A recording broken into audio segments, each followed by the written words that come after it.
Santo verdadeiro tem a chave de Davi. Isso foi o que Jesus disse ao anjo da igreja de Filadélfia. Isto diz o que é santo, o que é verdadeiro, e o que tem a chave de Davi, o que abre e ninguém fecha, e fecha e ninguém abre. Mas qual o significado dessa declaração, né? É isto que vamos ver agora. Temos pelo menos 3 mensagens nessa declaração. Primeiro, sobre o que é santo, sobre o que é verdadeiro e a posse da chave de Davi. Então, sobre o que é santo. Jesus é santo no sentido real, absoluto, próprio. Ele não é santo porque foi beatificado ou santificado por alguma religião, por algumas autoridades humanas quaisquer. Ele é santo porque esse é seu atributo moral, seu atributo intrinsecamente próprio dele, né? É da natureza de Deus a santidade. A santidade, o fato de ser santo, santo é integrante do caráter de Deus, a santidade. Não é nada comparável com o que a gente conhece de santidade humanas aqui na Terra. Depois ele diz o que é verdadeiro, né? Ele já havia declarado anteriormente em João capítulo 14, versículo 6, eu sou a verdade, o caminho e a vida. Mas que verdade?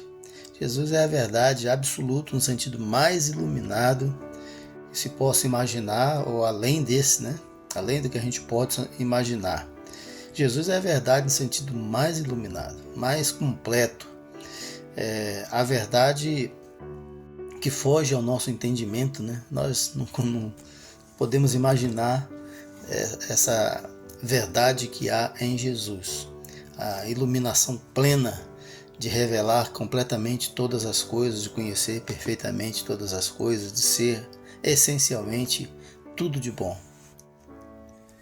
A mente mais brilhante do mundo e mais moral do mundo, mais verdadeira do mundo, ainda precisa ser iluminada pela verdade de Cristo, porque Ele é a verdade absoluta. Fora dele não há verdade. Tanto é que depois ele fala sobre os mentirosos no versículo 9, né?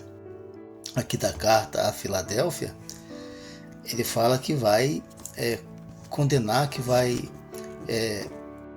fazer com que os mentirosos, os falsos cristos, os falsos cristãos reconheçam a sua soberania na igreja, inclusive, né?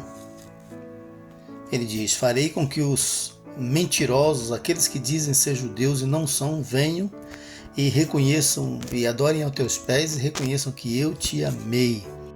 Daí nós temos que quem anda em Cristo anda na verdade. Quem não anda em Cristo não anda na verdade, anda na mentira, então.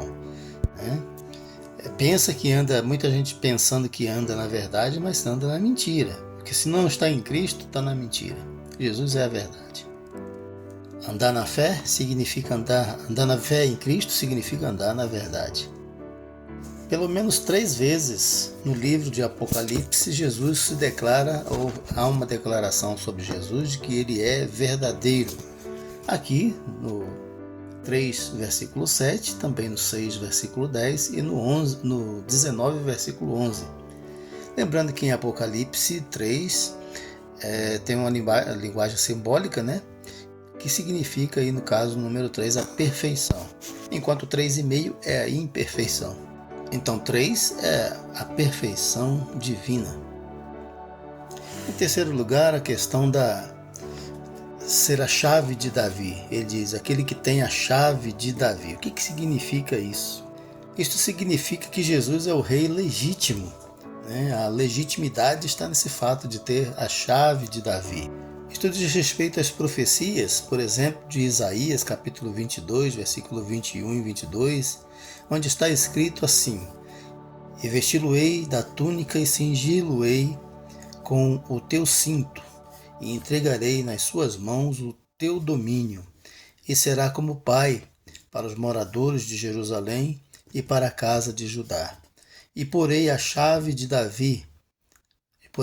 da casa de Davi sobre o seu ombro, e abrirá e ninguém fechará, e fechará e ninguém abrirá.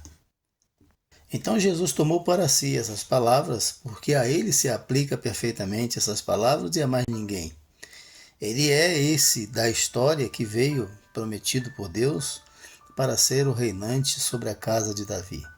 Essas promessas de Deus, caso você queira conferir, está em 2 Samuel, capítulo 7, de 12 a 16, onde Deus faz a promessa a Davi. Assim sendo, a chave de Davi diz respeito à sua autoridade, autoridade real, identidade real, né? O poder real e a legitimidade para reinar. Jesus tem a legitimidade para reinar soberanamente, não só sobre todo Israel, mas também sobre todo o mundo. Também Isaías, no capítulo 9, versículo 6, diz que o principado está sobre os seus ombros.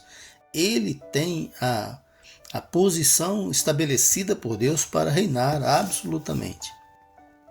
A chave de Davi diz respeito ao seguinte, que Jesus tem a autoridade para reinar, e ele tem o poder e a autoridade, ele, tão somente ele, tem todo o poder e autoridade para decidir quem entra no céu e quem não entra. É ele que tem a chave, não é Pedro, não é igreja nenhuma, não é pastor nenhum, não é bispo nenhum, não é santo nenhum, o único santo é ele. É ele que tem a chave para deixar entrar no céu ou impedir que alguém entre. Não é doutrina nenhuma que vai deixar alguma pessoa entrar no céu, a não ser a doutrina do próprio Cristo. As pessoas dizem, às vezes eu falo de Jesus para as pessoas dizem, eu já tenho a minha religião. Olha, se religião salvasse alguma pessoa, Jesus não precisava estabelecer uma igreja, né? Porque ele era da religião do judaísmo, a sua religião, né? Onde ele foi criado. Mas ele rejeitou a religião e todas as religiões. O que salva, o que está no centro da questão aqui é Cristo, a pessoa de Cristo. O nosso envolvimento com a pessoa de Cristo. É isso que nos salva. De fato, Jesus disse em Mateus capítulo 28, versículo 18, toda autoridade me foi dada no céu e na terra. Toda autoridade me foi dada no céu e na terra. Então Jesus elogia, só tem elogios para a igreja de Filadélfia, porque ela, tendo pouca força, guardou a palavra dele, né? Guardaste a minha palavra, e por isso então ela se tornaria, ou aqueles crentes, né? Os crentes se tornariam como cidadãos dos céus. Isso está escrito nas palavras do versículo 12. Então, ele fala para aquela igreja, aquele grupo pequeno, veja, mesmo uma igreja pequena, não está esquecida por Jesus. Pelo contrário, ele anda no meio dela, ele conhece essas igrejas, está vendo lá dos céus, está preocupado com o estado dela, está dirigindo, está pastoreando.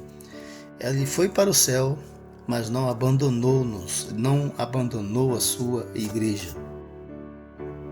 Então ele promete, eis que venho sem demora, guarda o que tens, para que ninguém tome a tua coroa. Quer dizer, não deixe que vocês sejam roubados da fé, disso que pode garantir a entrada de vocês no céu. A quem vencer, eu farei coluna no templo de meu Deus, e dele nunca sairá, e escreverei sobre ele o nome do meu Deus, e o nome da cidade do meu Deus, a nova Jerusalém que desce do céu, do meu Deus, e também do meu novo nome. Isto quer dizer pertencer a Deus, ser possessão de Deus, propriedade particular de Deus. Ter autoridade para entrar, ou ter a graça de entrar no céu, né? Ter o benefício de entrar no céu, na presença de Deus e pertencer a Deus. Ter um novo nome significa ter um novo caráter, uma nova identidade. Nova identidade em Cristo, né? Aquele que está em Cristo, nova criatura é uma nova criação, Deus começando tudo de novo em Cristo. E é isso que acontece com a igreja, com aquele que crê em Cristo, aquele que está em Cristo. Escrever aqui o nome da cidade do meu Deus, a nova Jerusalém, que desce do céu. Então, é a Jerusalém celestial, aquela que vai descer do céu.